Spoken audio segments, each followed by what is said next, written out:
இது வந்து முற்றிலும் வதந்தி. இது கட்டுப்பாடு மருந்து கடைகளுக்கு விதிக்கிறதுல இதில் ஒன்றுமே இல்லை.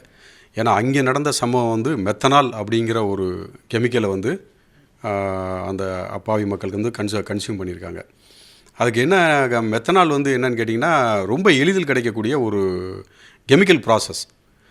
அது இந்த எத்தனாலோடு அவங்க கலக்கும் போதில் 1.5% மேலே அல்லது 2 அதிகபட்சம் 1.5% 2% மேலே கலந்து சரியாக பண்ணாமல் கலந்துட்டாங்கன்னா முதல்ல கண்ணை பாதிக்கும், அப்புறம் வந்து கிட்னியை பாதிக்கும், உடனே கொஞ்ச நேரத்தில் உயிர் போகக்கூடிய ஒரு நிலைமை வந்துடும்.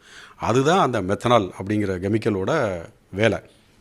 பட் அந்த மருந்து கடையில் விற்கிற சானிடைசர் இதுலலாம் வந்து அந்த கெமிக்கல் கிடையவே கிடையாது. ஐசோப்ரோபைல் ஆல்கஹால்னு ஒன்று இருக்குது, அதுதான் இதில் வந்து கலந்துருப்பாங்க. இன்னொன்று இருக்குது, எத்தனால்னு ஒரு கெமிக்கல் இருக்குது. இது இந்த எத்தனால்ங்கிற கெமிக்கல் வந்து நாம் குடிக்கிற மற்ற மதுவிலெல்லாம் கலக்கக்கூடிய ஒரு கெமிக்கல் தான் அது. அதனால் வந்து எந்த இதுவோ உயிர்களுக்கு பிரச்சனையோ எதுவும் வர்றதுக்கான வாய்ப்பு எதுவும் கிடையாது.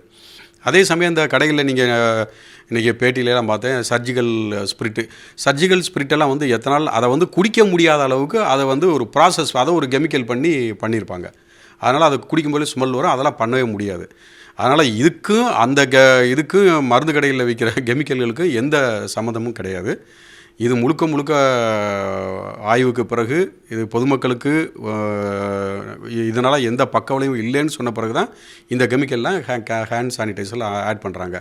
அந்த கெமிக்கல் வேறு, இது வேறு, முற்றிலுமே வேறு, ரெண்டு வேறு. ஓகே சார், இப்போது இதுக்கு ஏதாவது கட்டுப்பாடு உங்களுக்கு சுகாதாரத்துறை சார்பில்? இல்லை, அந்த மாதிரிலாம் ஒன்றும் கட்டுப்பாடு. ஏன்னா கட்டுப்பாடு அவங்க கொடுக்க மாட்டாங்க. ஏன்னா சயின்டிஃபிக்கான ஒரு டிபார்ட்மெண்ட் சுகாதாரத்துறையில் மருந்து கட்டுப்பாடு டிபார்ட்மெண்ட் வந்து அவங்களுக்கு தெரியும். அது வேறு, மெத்தனால்ங்கிறது வேறு.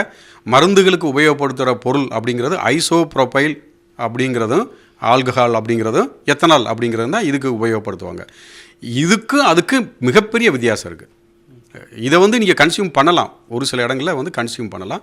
அதை நீங்கள் வந்து மெத்தனாலை வந்து நீங்கள் தொட்டு கூட பார்க்கக்கூடாது. ஏன்னா அது வந்து இப்போ எளிதில் கிடைக்கக்கூடிய ஒரு கெமிக்கலாக அந்த கெமிக்கல் ஃபேக்ட்ரிலேருந்து நிறைய வெளியில் எடுத்துகிட்டு வந்து அந்த மாதிரி பண்ணிடுறாங்க, வெளி மாநிலங்கள்லேருந்து எடுத்துகிட்டு வந்து. அதுதான் பிரச்சனையே தவிர அதுக்கு சம்மந்தமே கிடையாது. ஓகே சார், இந்த மாதிரி இப்போ நம்ம சானிடைசர் சரி, அப்புறம் நம்ம இப்போ இந்த கிருமி நாசினிலாம் சரி, அதிலெல்லாம் நம்ம இது ஆட் பண்ணி தான் வந்து நம்ம இது பண்ணுறோம். அதிக அளவில் இந்த கெமிக்கல் அதில் ஆட் பண்ணுவாங்களா? பண்ணினாலும் ஒன்றும் பண்ணினா வாசனை வந்து கொஞ்சம் அதிகமாக இருக்குமே தவிர அதனால் எந்த ஒரு பிரச்சனையும் வரப்போகிறது கிடையாது. ஏன்னா அது வந்து அதை குடிக்கவும் முடியாது நீங்கள். ஏன்னா அதுக்கு தகுந்த மாதிரி அந்த கெமிக்கல்லாம் போட்டிருப்பாங்க.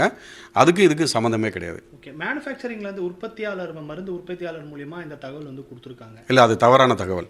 மெத்தனால் வேறு, ஐசோப்ரோபைல் ஆல்கஹால் வேறு, எத்தனால் வேறு.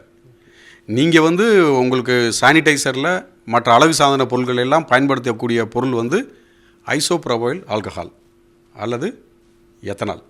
இதுதான் ரெண்டு தான் பயன்படுத்துவாங்க. இதனால் எந்த உயிருக்கு அச்சுறுத்தல் கிடையாது. ஓகே சார், இப்போ அந்த அடையாள அட்டை காமிச்சு தான் வந்து இல்லை அதெல்லாம் தேவையில்லை. அந்த மாதிரிலாம் ஒரு அறிவிப்பு எங்கேயும் வரல. ஏன்னா இது வந்து ஒரு பேனிக் ஆகிடக்கூடாதுங்கிறதுக்காக யாராவது சர்ஜிக்கல் ஸ்பிரிட் இதெல்லாம் கேட்டால் கொஞ்சம் கவனமாக கொடுங்கிறத வலியுறுத்தி இருக்கமே தவிர இந்த நேரத்தில் வந்து ஏதோ ஒரு இதுவாக இருக்கக்கூடாது, பேனிக்காக இருக்கக்கூடாது எதுவும் அப்படிங்கிறக்காக வலியுறுத்திருக்காங்களே தவிர இந்த மாதிரியெல்லாம் எந்த ஒரு சர்க்குலர் எதுவும் கிடையாது. இதுக்கும் மருந்து கடைகளுக்கும் இந்த கெமிக்கலுக்கும் எந்த சம்மந்தமும் இல்லை. குறிப்பாக சொன்னால் அழகு சாதன பொருட்களுக்கும் இந்த கெமிக்கலுக்கும் எந்த சம்மந்தம் கிடையாது. இப்போ தமிழ்நாட்டில்